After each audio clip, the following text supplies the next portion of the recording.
পুজোর সময় অনেক সময় মিষ্টি জিনিস খেতে আর ইচ্ছা করে না, তখন আপনারা এইভাবে ফল দিয়ে একটা মুখরোচক খাবার খেলে খেতেও খুব সুন্দর লাগবে আর করতেও খুব একটা টাইম লাগবে না, আর খুব কম মশলা দিয়ে এই রেসিপিটা তৈরি করা যায়। পুজো দিয়ে এসেই আপনারা কম সময়ে করে নিতে পারবেন। নমস্কার বন্ধুরা, রন্ধনিকা 48 চ্যানেলে আপনাদের সবাইকে স্বাগত জানাই।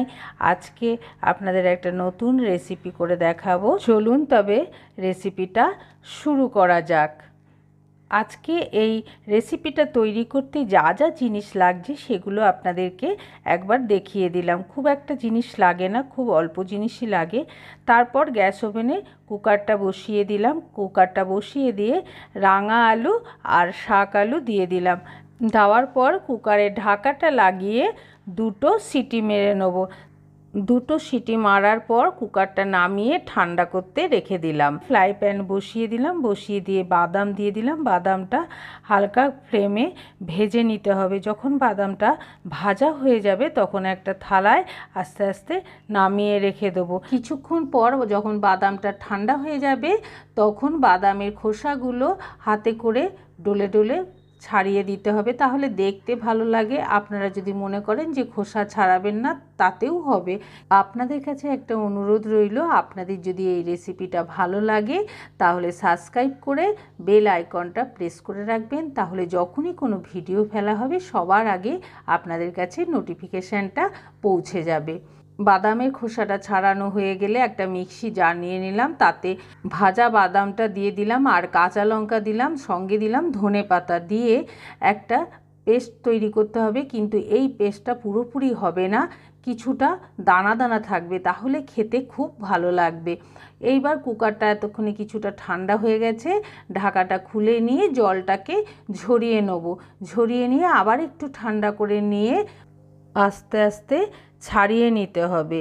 এইভাবে যখন সব জিনিসের খোসাগুলো ছাড়ানো হয়ে যাবে তখন চাকুর সাহায্যে এইভাবে কেটে নিচ্ছি। আপনারা আপনাদের পছন্দ মতন শেপ দিতে পারেন। এইভাবে যখন সবটা কাটা হয়ে যাবে তখন আবার গ্যাস ওভেনে ফ্রাই প্যানটা বসিয়ে দেবো। বসিয়ে দিয়ে তার ভেতর তেলটা দেবো। তেলটা দিয়ে নেড়ে ফ্রাই প্যানের গায়ে লাগিয়ে একটু গরম করতে দেবো। গরম যখন হয়ে যাবে এর ভেতর গোটা জিরে ফোড়ন দিয়ে দিতে হবে। গোটা জিরেটা মুখে পড়বে আর খেতেও খুব সুন্দর লাগবে। নিয়ে একটু ভেজে নিতে হবে। একটু ভেজে নিলে জিরের একটা খুব সুন্দর গন্ধ বেরোয়, ওই গন্ধটাতেই সব জিনিসগুলো খেতে ভালো লাগবে। আর সেদ্ধ করা শাক আলু আর রাঙা আলু ফ্রাই প্যানের ভেতর দিয়ে দিলাম। দিয়ে নেড়ে নিয়ে কিছুক্ষণ ভেজে নিতে হবে মিডিয়াম টু লো ফ্লেমে। এইভাবে কিছুক্ষণ ভাজার পর ওপর থেকে আস্তে আস্তে হলুদ ছড়িয়ে দেবো। অল্প হলুদ দিলেই হবে, খুব একটা বেশি দিতে হবে না। এই হলুদটা দেওয়া দেখতে যাতে সুন্দর লাগে সেই জন্যে। যখন হলুদ দিয়ে আবার একটু ভাজা হয়ে যাবে তখন ওপর থেকে স্বাদ অনুসারে লবণ দিয়ে দেবো। লবণটা দিয়ে আবার নেড়ে নিয়ে মিডিয়াম টু লো ফ্লেমে কিছুক্ষণ ভেজে নিতে হবে। কিছুক্ষণ পর যখন দেখবেন সবার গায়ে একটু একটু করে লাল লাল ভাব চলে এসছে তখন আগে থেকে বাদাম ধনেপাতা কাঁচা লঙ্কা দিয়ে যে পেস্টটা তৈরি করেছিলাম সেই পেস্টটা ফ্রাই প্যানে দিয়ে দিলাম। দিয়ে নেড়ে নিয়ে মশলাটা রাঙা আলু আর শাক আলুর গায়ে ভালো করে লাগিয়ে নিতে হবে। কিছুক্ষণ এইভাবে লাগানোর পর মশলাটা আরও কিছুক্ষণ ভাজতে হবে। আর মশলাটা আপনাদেরকে দেখিয়েছি আগে, একটু দানা দানা রাখবেন তাহলে মুখে পড়বে আর খেতেও খুব সুন্দর লাগবে। যে কোনো পুজোর দিন বা উপোসের সময় মিষ্টি জিনিস যাদের খেতে ভালো লাগে না তারা এইভাবে ফল কেটে মশলা দিয়ে এইভাবে খেতে পারেন, আর খেতেও খুব সুন্দর লাগবে আর করতেও খুব একটা সময় লাগে না। মোটামুটি আমাদের রেসিপিটা তৈরি হয়ে গেছে। এবার আস্তে আস্তে একটা ডিশে নামিয়ে নিলাম।